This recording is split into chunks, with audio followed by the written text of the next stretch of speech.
Hey guys, welcome to my final day of my Cool Treats suite. Here it is again. If you haven't checked out my other videos, make sure you go check them out. This is one of my favorite suites, so I had a lot of fun this week. I hope you found some ideas and inspiration to use if you have this suite. Today we're going to be making a shaker card, so I need my stamp set. I need my dies. Then here is the cardstock I will need. I need a piece of DSP that measures 5 1/4 by 4, and then I need my A2 size card base. It's going to be a side folding card. Then I need some scrap Whisper White, some scrap chocolate chip, some scrap crumb cake, and some scrap pieces in Watermelon Wonder, Pear Pizzazz, and Pool Party. Then I will need my sprinkle embellishments for the shaker pieces, my snail Stampin' Up's adhesive, foam adhesive strips, which I love these. It makes making shaker cards so much easier. The ink I'm going to be using is Basic Black, Watermelon Wonder, Chocolate Chip, and Crumb Cake. Also, you will need the largest oval scallop in your layering oval dies. If you don't have the ovals and you have a circle or square, you can use that as well, whatever your preference is. And this is how it's going to fit over our piece of DSP. So let me clear everything out of the way and we'll go ahead and get started. And here is the sample card before I forget. We will be making a card almost just like this, except that I thought it'd be fun to do the shaker card. So you'll have two different examples. If you don't have any shaker bits or not a fan of shaker cards, you can see two different examples of the type of card. Okay, with the Watermelon Wonder, Pear Pizzazz, and Pool Party, we are going to die cut them out. There is a stamp, so if you don't have the cardstock but you have the color ink, you can use the stamp and that will work just fine. But since I have bits of the cardstock, I'm going to go ahead and die cut a scoop out of each color, so that will work with that. The chocolate chip, I'm going to be using the little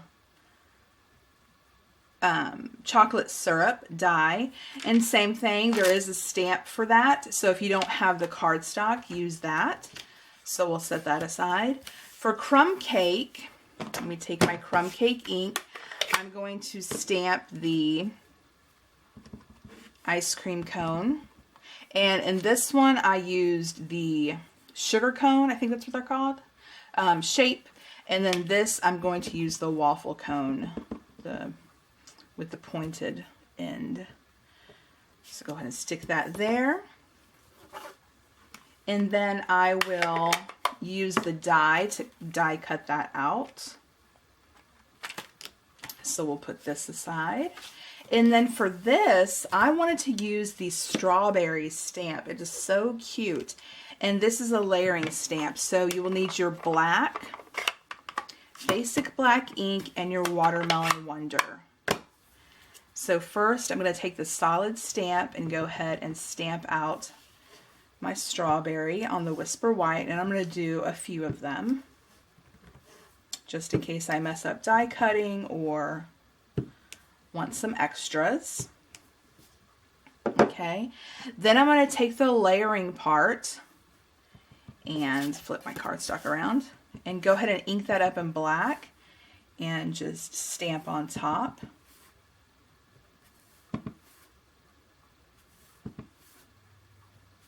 And you will need another ink color, which I forgot to mention, and that is Pear Pizzazz.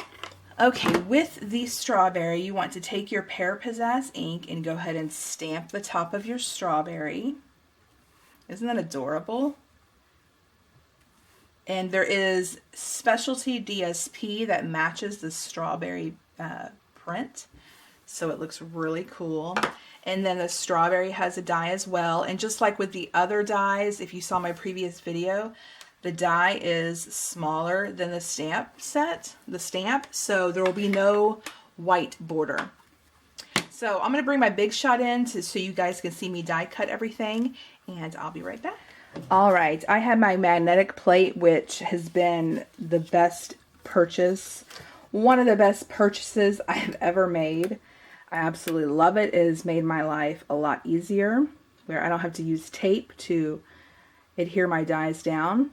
So there is my little scoop. Go ahead and take my chocolate syrup piece, put that right there, and then go ahead and take my ice cream cone, stick that there.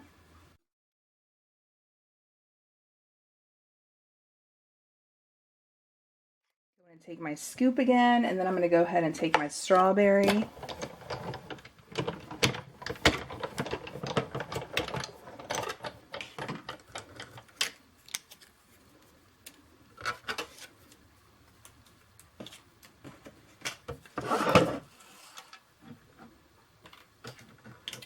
And then here is how the strawberry comes out. Just really cute. So I'm going to take my pool party and line up my, and this barely fits, but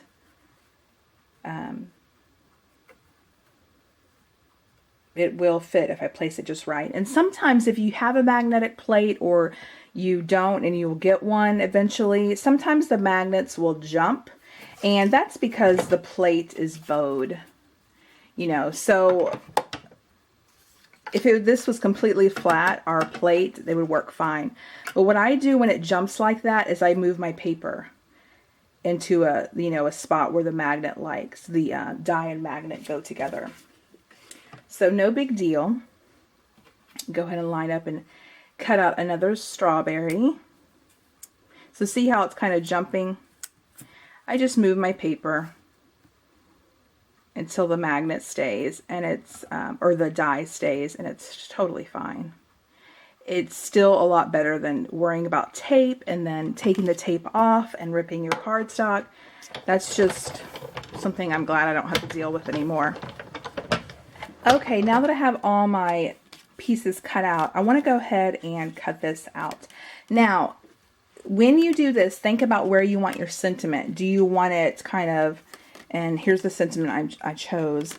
Do you want it kind of overlapping like this, where it kind of goes over your shaker element, which is kind of cute? Do you want it down here below the shaker element? So you want to make sure that you place it correctly. I'm doing it a little bit towards the top because I want my sentiment on the bottom here. So another great thing about the magnetic plate is that I can take this and line it up where I want it, and it won't move. Make sure that's nice and centered, and see how I moved my paper but my die did not move. And go ahead and stick it back in there. Take my top plate and run it through.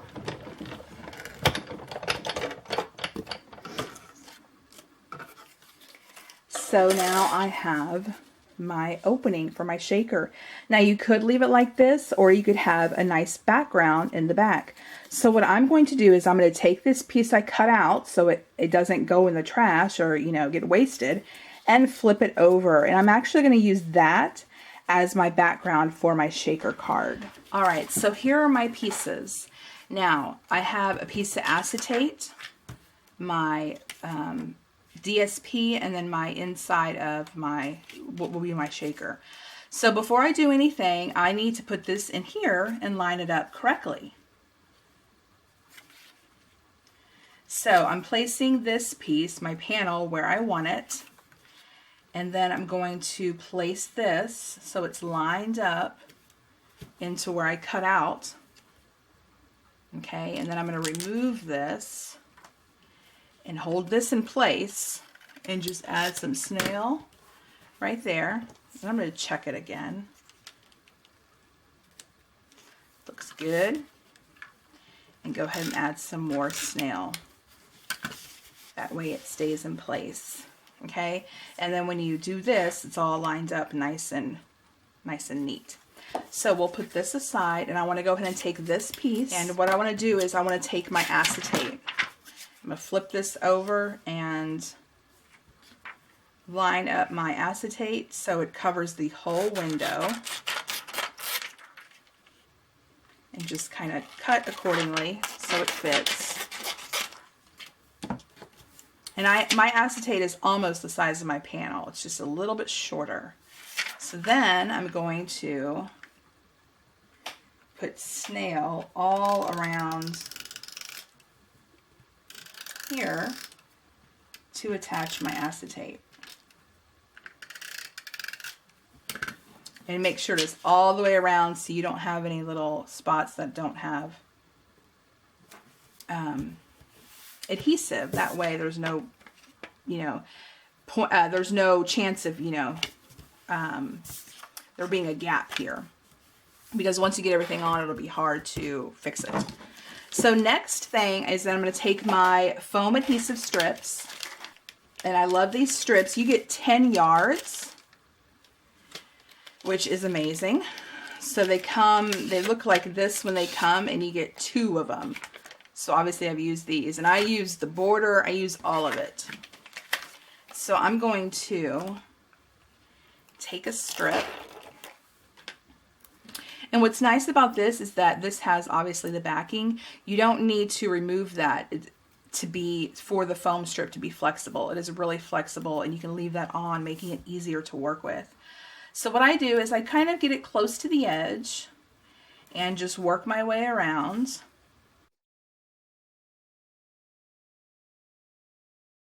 And then I have a gap, so I'm going to see if one of my leftover bits will fit.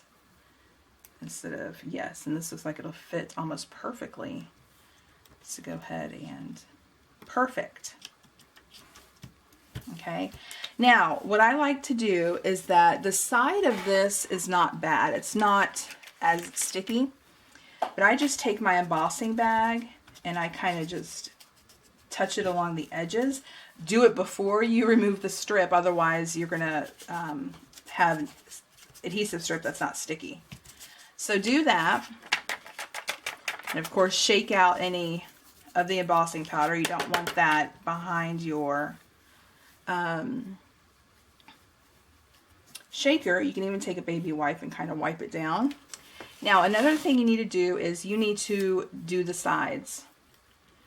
So with some foam tape, because you want this to lay flat. You don't want it bowing, obviously. So I take another strip and I just go along the edge here.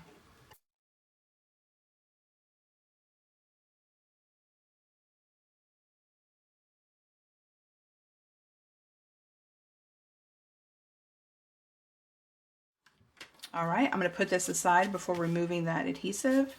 And for me, some people put their bits in here, then they take this and put it down. I don't like that because I like to do this and see where I'm lining it up, making sure it's lined up. So what I'm going to do is I'm going to lay this flat because it's easier just to do that.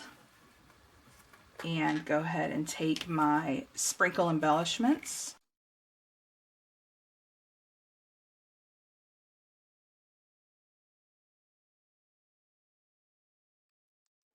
Now I have sequins in my stash that I'm going to also add in here. They're little sequins I got at Michael's that go perfect with the embellishments, sprinkle embellishments. Make sure to get all my pieces in here.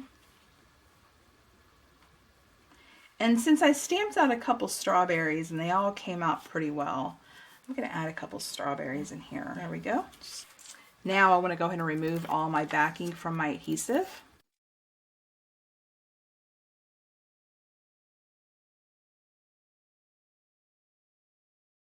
Now I'm going to take my panel and line it up just like that.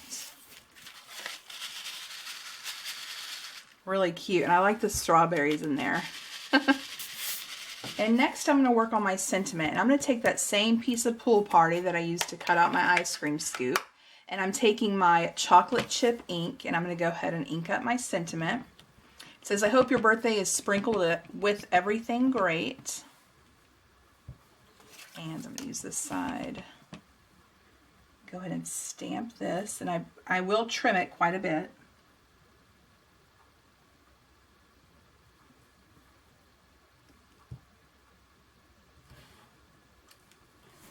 Alright, so I went ahead and trimmed up my sentiment quite a bit, And I'm going to go ahead and adhere this with some snail and kind of see where I want it.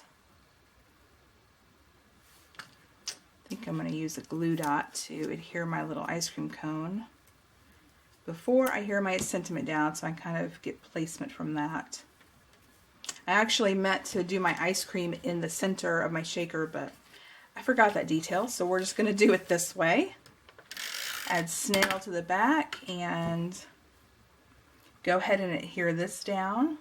Now I would pop up the ice cream scoops, but since there is so much dimension already with the shaker element, I am just going to adhere everything flat. So I'm going to take my Tombow Mono, the liquid glue, and go ahead and adhere my ice cream scoops.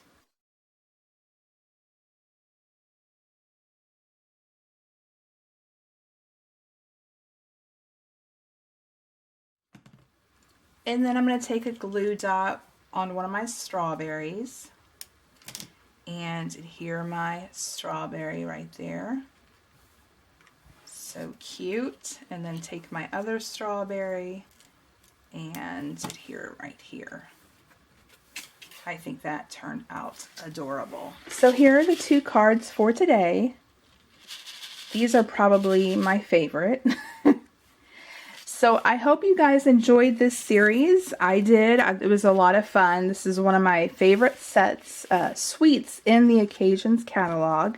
If you're interested in purchasing any of these products, please visit my store. I have linked all the products down below.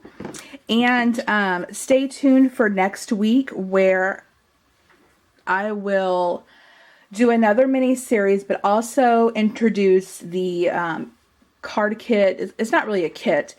It's a card club, I guess. For anyone that makes a purchase, I send them some elements to put together a card.